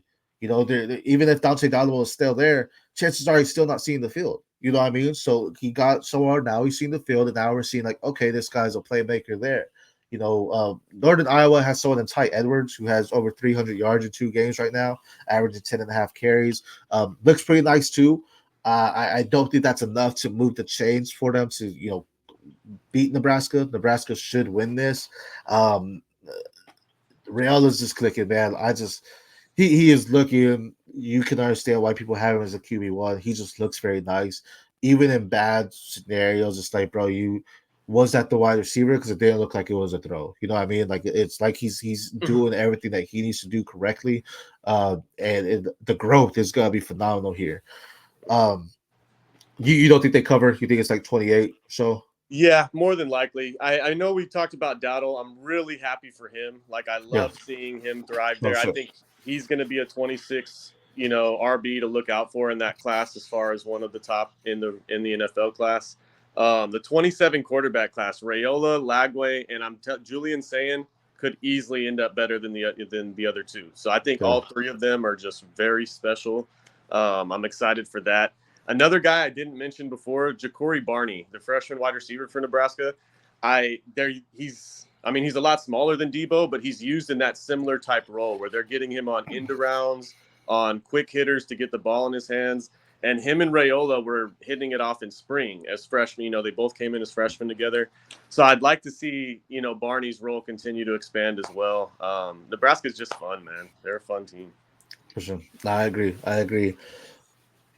Right now, Rayola's the QB1 for you and the freshman. It's either him or Sayin. It's not anything against Lagway. I think I'm a little biased towards Julian Sayin because the whole, getting the black stripe, taking off his helmet. the earliest it's ever been, basically, for any earlier than Stroud, earlier than Fields, early, all these guys. It's just impressive. I think he's obviously not playing this year, but it could be one of those things where he comes in immediately, first game as a true sophomore and just shows, oh crap, he's better than Lagway and Raiola, so Yeah. right now it's probably Raiola QB1, but I think Julian saying when it's all said and done is going to be the best of the freshmen. Man, I like Lagway, and Florida's going to end up having a transfer out with rumors that Graham Mertz is going to start again. Like, Oh no. Lagway went out there and balled, bro. The offense moved around better with him. Don't be stupid, bro. I don't care. Sorry, bro. You're a senior. It's your last year of eligibility. I'm sorry, but you just did it. You just didn't make it happen. And we had this guy come in as a freshman, and all of a sudden he moves. Like, it didn't even take him a game. He knew what he needed to do out there, bro. So I like Lagway. I think he's I'm a big fan of dual threats guy. I think the motions are better with Raiola as far as just comfortable in the pocket. But then Julian Sade, I think, is a little bit more elegant in his movements. He's more of those fluid kind of guys, almost like a Nico, who we're just about to talk about Oh as yeah. far as it, like his elegance and moving. You know what I mean? But Lagway, bro, I just think if people like A Rich, I think 3 years from now, people are gonna love Lagway. I think he's just gonna be that beast type of quarterback there. But I think the 2027 class right now, with those three at the helm, is looking pretty nice. It For sure. feels great. It feels comparable to this year, the 24 Yeah. class, where it's like, man, you've got what, 4 guys to pick from or what? It's going to Yeah. be similar, I think, in 27. Yeah. So last game, as far as the ranked teams here, we have some games actually kicking off here. But last game here is Kent State at Tennessee, number 7. Tennessee favored minus 49.5. Again, I don't like saying blowouts, man, and I try to look up and down on Kent State, but there's no way that they win this. Cover the spread. They're covering the spread because Tennessee takes their foot off the gas. You know what I mean? But Tennessee could easily put up 21 in the first against the Kent State. No offense, Kent State. You're not doing anything impressive right now. You're 0-2. Tennessee's about to roll. Nico Alamabia is the QB1 right now, 2026. We saw it with Hendon Hooker. We saw it with Joe Milton. Nico looks fresh. Nico looks more, like I said, the elegance, man. The way he moves, he's like just water. I mean, he's just moving just so smoothly, so great. He's throwing it. His throws are just perfect. It just looks, everything is hitting for me. He looks nice. Shout out to running back Dylan Sampson, who's actually stepping in, looking great too. You're seeing some great things from him. 256 yards through 2 weeks, 5 touchdowns for him. And then the wide receivers. Last year Joe Milton has the arm. We know he could throw 100 yards, but he didn't have the accuracy, didn't have the touch to his wide receivers. And it was about, hey, his wide receivers need to step up. Well, really, it was Milton needing to step up and get better, because now we're seeing Dante Thornton, Brew McCoy, scroll right. You even have Chris Braswell in there. Nico's feeding his guys, and he's getting the ball around and making it happen. When this happens, Tennessee is a danger. When Tennessee could run an effective spread offense and have 4 guys up there, and Nico could go out there and ball 3 guys, whatever you want to say, that is something that it does well for them. And it's just looking great for him right now. They are doing some phenomenal things. Their defense is on point as well. What are your thoughts on this game? I mean, you nailed it, man. Nico's the man. Honestly, I like Jackson Arnold, but I think Nico's the most talented quarterback that's eligible for that class right now for 26. He's incredible.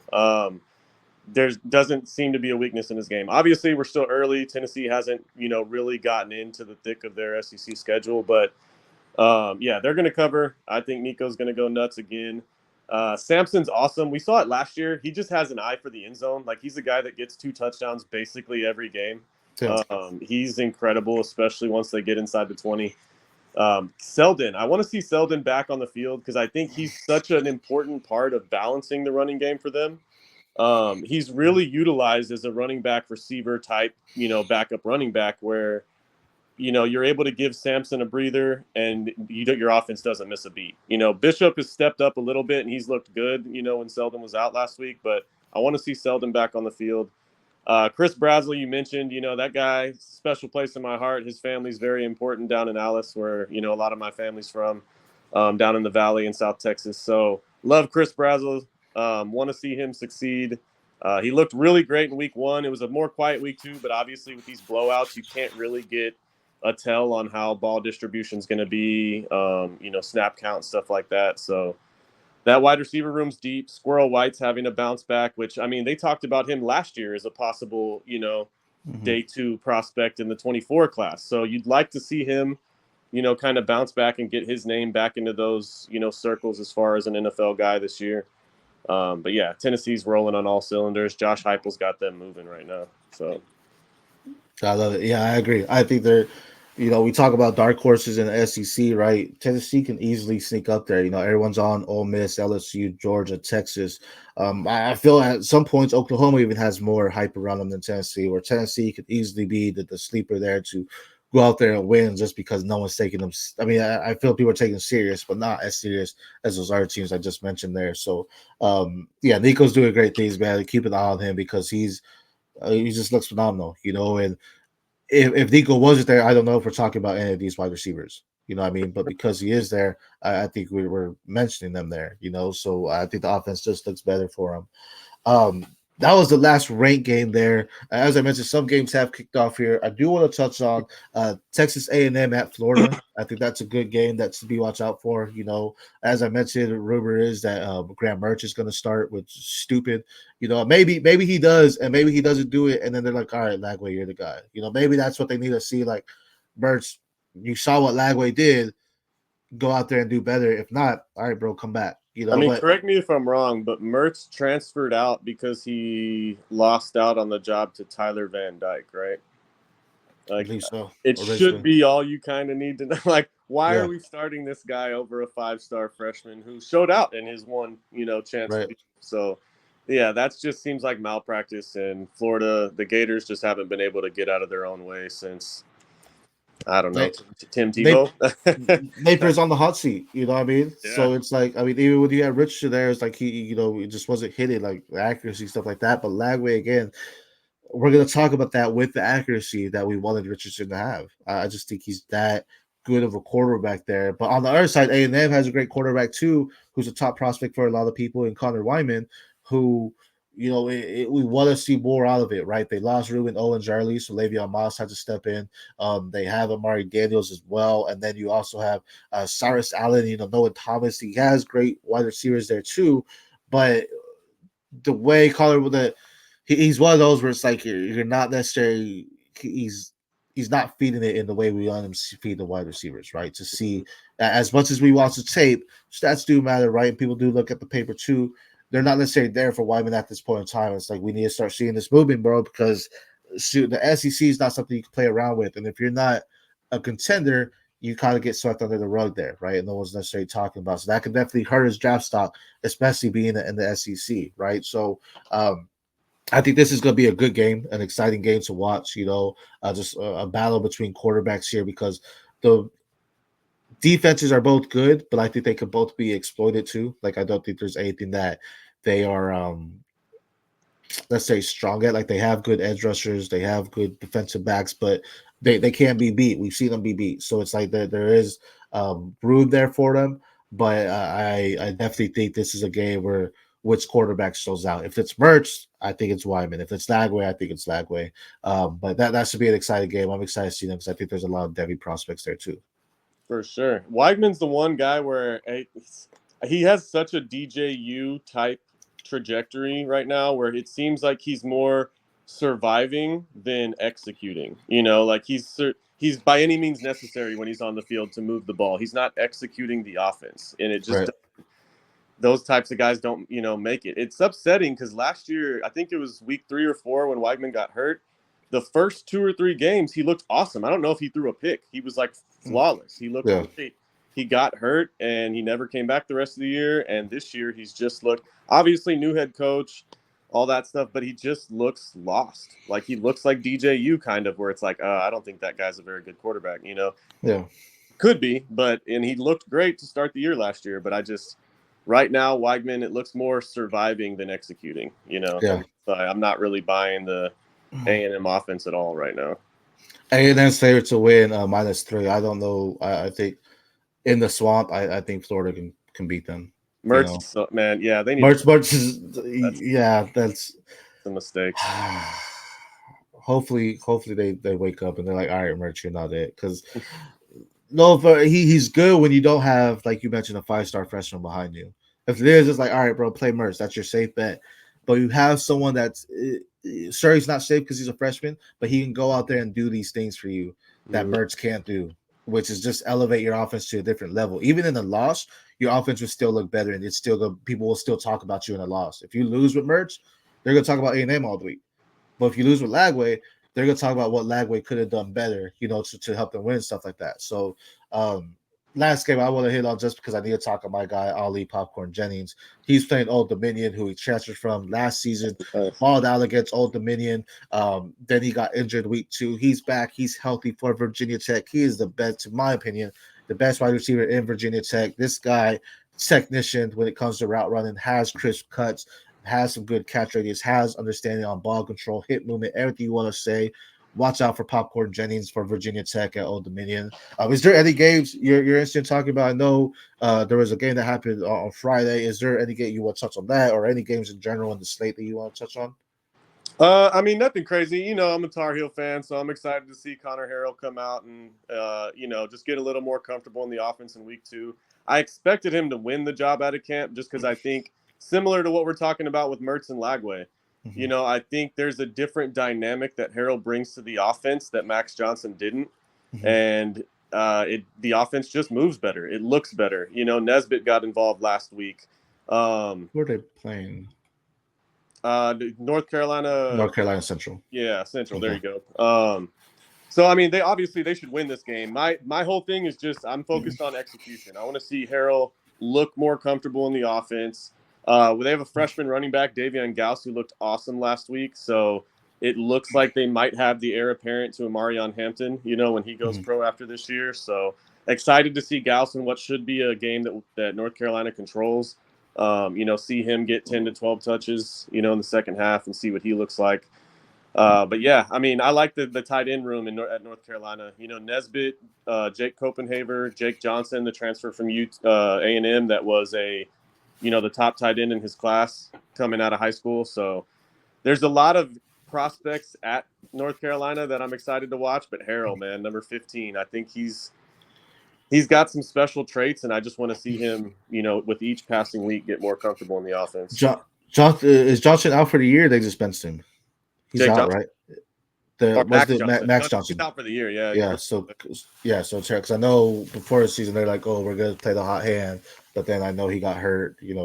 last week or Harrell whatever. should have the Full leash reign. to kind of run away with the offense. Jake Johnson, by the way, the tight end from A&M, that's Max Johnson's little brother.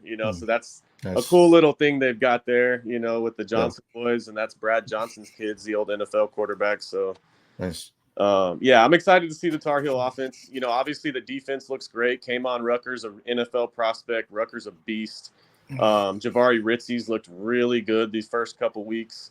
Travis Shaw's the heart and soul of that defense at defensive tackle. Like, it basically goes with him. If we're stopping the run, it's because of Shaw. Yeah. Power Eccles at linebacker. Like, it's a lot of guys to be excited about on the Tar Heel. And I know it sounds crazy. No one really thinks about Tar Heel football, but I'm telling you, man, No, I mean, guys to like. any Debbie person, knows about Lamar on Hampton for sure. So I love that he just did a lot of name drops there for the Tar Heels. But I mean, Lamar, we talk about the RB class being deep. Lamar and Hampton's part of that right next year. So he's definitely something that if you're watching it and you don't know anyone else, you probably know him there as well. So, but they have some good things there, especially after Drake May. I think they need to find that right footing on a guy that's something like them that can help them, just offense, not just rely on Hampton there because it's great. Hampton can get that work, but at the same time, you need that quarterback there, and Harrell could definitely step in, right? It's his job to lose at this point. Mm-hmm. One more interstate, just because we did touch on the team, Colorado at Colorado State is going to be a big game. Watch out for Torrey Horton. Right now, he's nursing like a groin injury, if I'm not mistaken. He's a game time decision, but I think that's the difference maker. When he played, he dominated, I think, like 166 yards, if I'm not mistaken, last year against Colorado. Made it go into OT. It was just we talk about Oregon State. We talk about your interstate battles, Utah State, how it's closer than what you think. This is one of them where, especially coming off a loss, Colorado's probably mad, but Colorado State knows what to prepare for, and this is something to look out for. They have Fowler Nicolussi there as well, and then they also, like I said, Torrey Horton there. But then you talk about prospects, Shadir Sanders, Travis Hunter, for the Colorado team as well. Their front seven's kind of wobbly in Colorado State, so maybe they don't get to Sedura. Maybe this is a chance to focus on your blocking and try to perfect it there a little bit because it's big. But Colorado should win this one, but it's possible this is a close game again. If Torrey Horton is not playing, Colorado should sweep this. It shouldn't be a close game. I mean, like you said though, I mean, living out there for a few years and kind of being around a lot of the Colorado Buffalo alma mater, Colorado State Rams alma mater. They don't like each other, so yeah. It's the in-state rivalry between those two schools is serious, and I think it's going to be a close game for sure. They're going to give them a run. Another that we didn't mention from the unranked teams, just to keep an eye on, especially for C2C, is the Aiden Childs, Nick Marsh blossoming relationship. Yeah, bro. I mean, keep your eyes on that one because Marsh looks awesome, and obviously, we were both Aiden Childs guys as a freshman last year, so I want to see him continue to progress, in that Michigan State offense. Bro, Nick Marsh, bro, I'm so excited. In majority, not just one, majority of my C2C leagues, I grabbed him. Like all the freshmen going off, I took Nick Marsh. I was like, bro, they're here. This is a guy that can do it. So I'm definitely seeing that. So for sure. Yeah, he's been awesome. Man, it was a great show. Thank you for everyone that watched. We did a great DEVY Game Day. As always, if you're liking what you watch here, follow the Fantasy Football Universe, subscribe to our YouTube channel. We have daily content coming out, start sits, waiver wire, game previews, DEVY Game Day previews, DEVY Diamonds, everything. We're covering you from start to finish all year long for the Fantasy Football universe that you're in. So I appreciate every like, comment, and subscribe on here. Doc, man, anything you want to say to any leagues we're in or just anyone on X that is tuning in?